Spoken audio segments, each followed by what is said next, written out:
Okay, it's Monday, 11/21/2016. Gonna make a little short video of the damage we suffered during Hurricane Matthew, at least the stage that things are in now. Looking out of our second floor window, what I'm doing is looking down on the mother-in-law apartment. That large hump under the tarp in the center there is where that big branch right there is still resting on the roof of the apartment. I can't tell if it's sinking lower. Can't tell or not. But you can see that there's a large dip in the roof of the structure. Probably the low point is right in this area here somewhere. Now, what Jason, our original estimator, adjuster, figured was that we might need to replace a couple boards on the roof, a couple pieces of plywood. That roof is caved in. You know, the trusses are broken there underneath that tree limb. It's going to take much more than a couple pieces of plywood. And maybe I should have taken the tarp off when Jason was here, given him a better look at it, but I thought it was pretty obvious to anybody looking at the roof that it had been caved in and was not just a simple little repair. We're going to pause and go to the other side. Okay, we're over here at the front of the house now. Again, looking from the second floor, looking down onto the Chevy that had the big tree limb fall on it on front. You can see where it came from. Over there off of that tree. It fell down, hit the outside of the house right about here where I'm standing, ended up on the top of the Chevy here. You can see on the roof the dents that it left. Also some dents on the hood of the vehicle. It twisted the antenna. I'm afraid to try and straighten it up. There's some dents on the side of the vehicle. And we're going to pause right here for just a second. Go back to the back of the house first. Okay, we're back here on the back of the house again, looking down on the mother-in-law apartment. I forgot to, last time we were here, point out the pergola, that white lattice-like structure there, that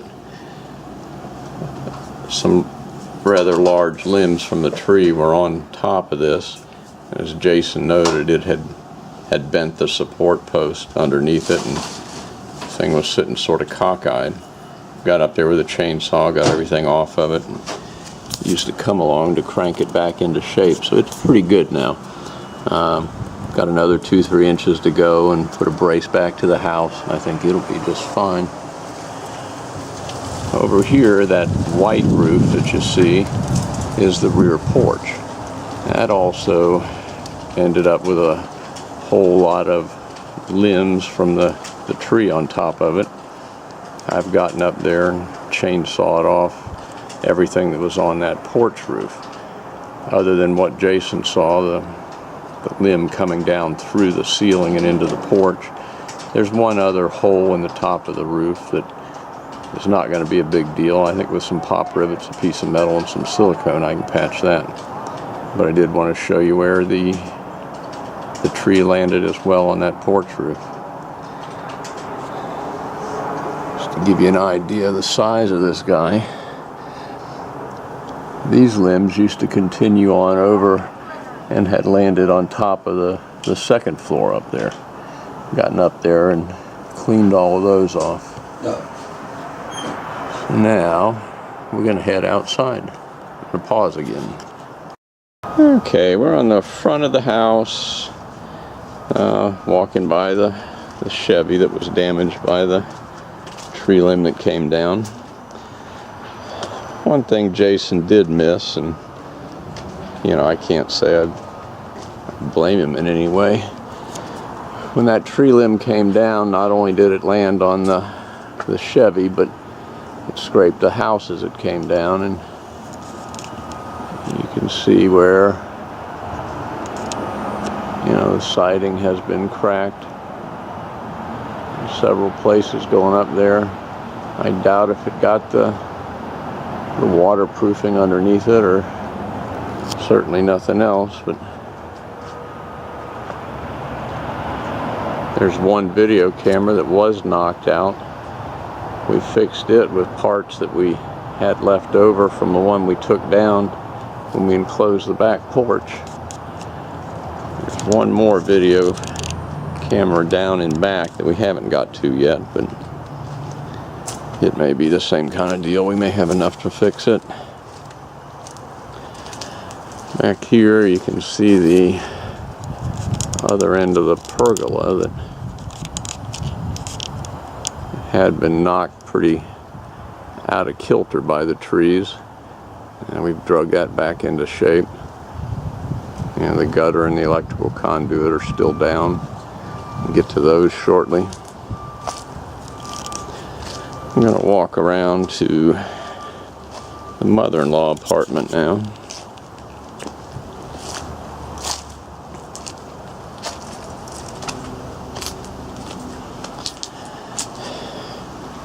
Here's the side of the mother-in-law apartment. You can see a little bit of the tree up there above the roof. See more of it here. Continues to go on up above the pergola. Those are of a size that some of them I could cut down. I just have no way to get up there and do it. I'm not crazy enough to climb that thing. Okay, we're going to walk around the wooden deck here.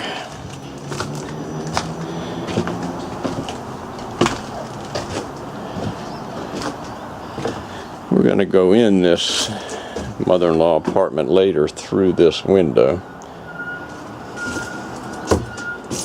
One thing Jason did miss back here was siding damage. That, again, that's where the tree limbs fell. I don't know what it did underneath the siding, but certainly damaged the siding itself.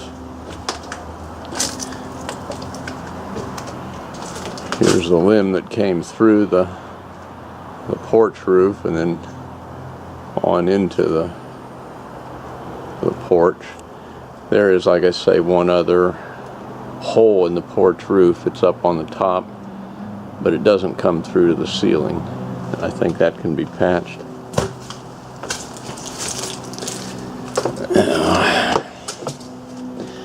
When Greg Scott had a hard time, he said, seeing from my still photographs, and maybe this video will do a little bit better job of it, he said it didn't look to him like the tree was resting on anything. Let's start with this branch that comes down here. Right now it's resting on the block retaining wall. It goes up, and I expect it supports some of the weight of this tree. That's one of the points the tree rests on. Second one, naturally, is the one where this large branch goes on top of the mother-in-law apartment. Now, it seems to me, in looking at this day after day, that it's beginning to settle in this area. The tree is actually coming down and maybe exerting more pressure on top of the house. I don't know, but I am not going to stick my head up in there and look any closer than what I'm doing now.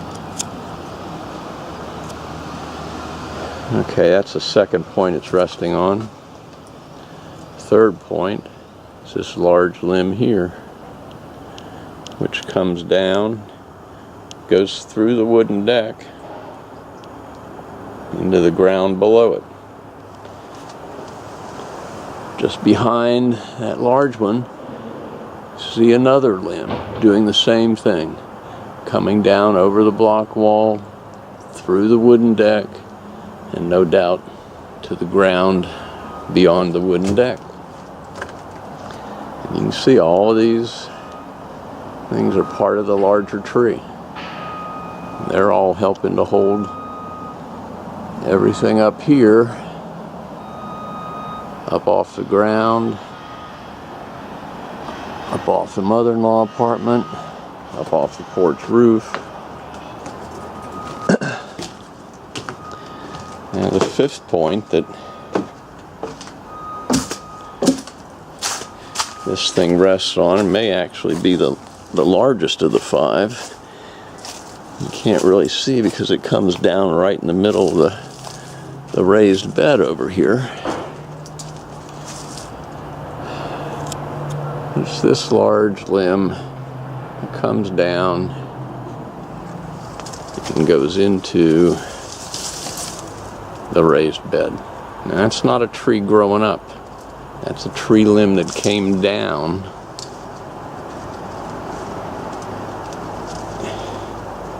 and is now in the raised bed. I think what Greg thinks we can do somehow is just cut whatever is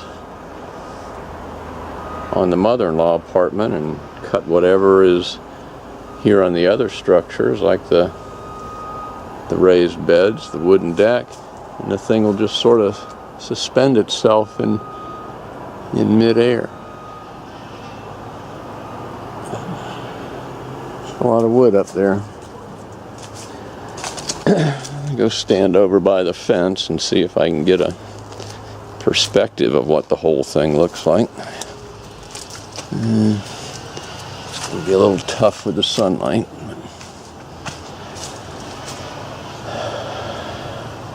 The tree starts back down here to our left at the root ball, continues up, begins dropping down the different branches that support it, goes on up over the porch roof, over the wood deck, over the mother-in-law apartment.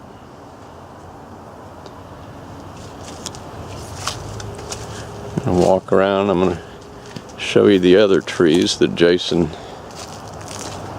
noticed when he was out here the first time, but only 4 out of the 5 total made it onto the insurance estimate. We had the one out front that landed on the truck, naturally, and then we got the big guy here. This is the root ball of the big tree, the oak tree, still resting on the structures. See the gap through the fence there. The tree had come through that gap and was laying down in this area here. I've chainsawed that guy out. If we walk over to the other side of the property,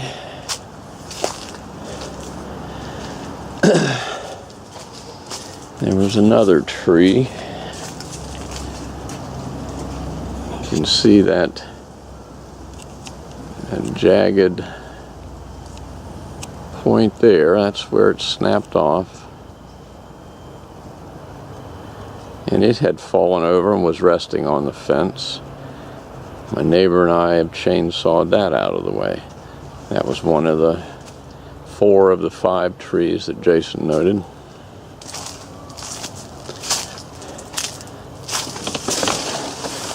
The last of the trees, and it's certainly one Jason noticed, but it didn't make it onto the insurance estimate. This guy over here.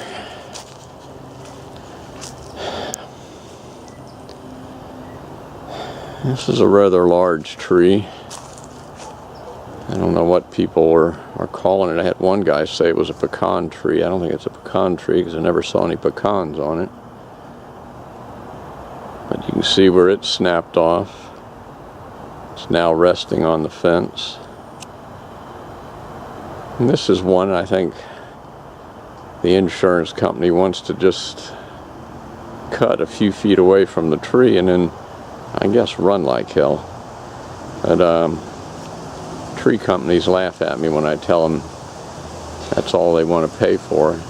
they tell me that the only way to reasonably take a tree like this down is to start at the top end and work your way to the thick end.